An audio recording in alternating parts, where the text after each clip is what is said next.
Hello everyone. आज का हमारा अध्याय वसंत भाग 1 कक्षा 6 के हिंदी पाठ्य पुस्तक से है।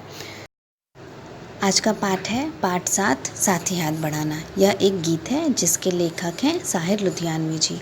पिछले वीडियो में हमने इस गीत के 2 काव्यांशों का अध्ययन किया था। आज हम काव्यांश 3 के बारे में पढ़ेंगे कि कवि ने इसमें हमें कौन कौन सी बातें बताई हैं। शुरू करते हैं आज का काव्यांश। काव्यांश 3 साथी हाथ बढ़ाना। साथी हाथ बढ़ाना। एक से एक मिले तो कतरा बन जाता है दरिया, एक से एक मिले तो ज़र्रा बन जाता है सहरा, एक से एक मिले तो राई बन सकती है पर्वत, एक से एक मिले तो इंसान बस में कर ले किस्मत। साथी हाथ बढ़ाना, साथी हाथ बढ़ाना। यह कविता जो है साहिर लुधियानवी जी द्वारा रचित है, जिसमें कि उन्होंने एकजुटता की महत्ता पर बल दिया है। कवि इसमें कहते हैं कि जो मनुष्य है वह जो है अगर ठान ले किसी कार्य को करने के लिए तो बहुत ही अच्छे तरीके से उसको कर सकता है। प्रस्तुत पंक्तियों में कवि कहते हैं कि संगठन में बहुत शक्ति होती है। एक एक बूंद एकत्र होकर नदी का रूप ले सकती है। धूल का एक एक कण एकत्र होकर मरुस्थल का रूप ले सकता है, अर्थात कि रेगिस्तान का रूप ले सकता है।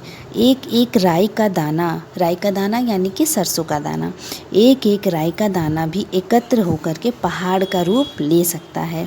इसी प्रकार मनुष्य भी जब मिलजुल कर कार्य करे तो वह अपने भाग्य को अपने वश में कर सकता है और मनुष्य को अपने सहयोग के साथ कार्य करना चाहिए। अर्थात कि यह जो कवि हैं वो कहते हैं कि संगठन में इतनी शक्ति है कि वह बूंद बूंद से नदी और धूल के कण से रेगिस्तान और राई जो कि बहुत ही छोटी सी होती है उसके संगठन से पहाड़ का रूप ले सकती है।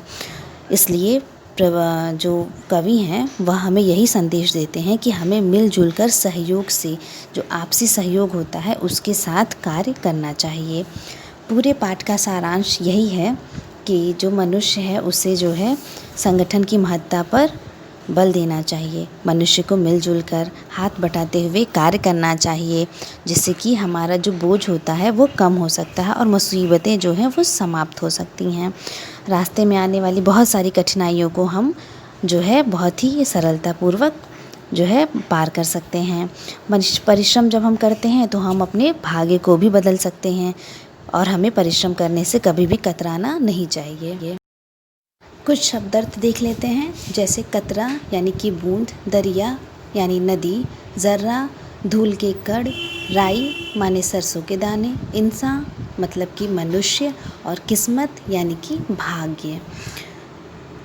आज का गृह कार्य प्रश्न संख्या 1 काव्यांश 3 का संदर्भ व प्रसंग सहित व्याख्या लिखिए जो आज पढ़ाया गया। दूसरा प्रश्न शब्द अर्थ लिखिए और तीसरा प्रश्न आपकी पाठ्य पुस्तक में है प्रश्न अभ्यास से प्रश्न संख्या 2 और 3, इसका उत्तर आपको लिखना है।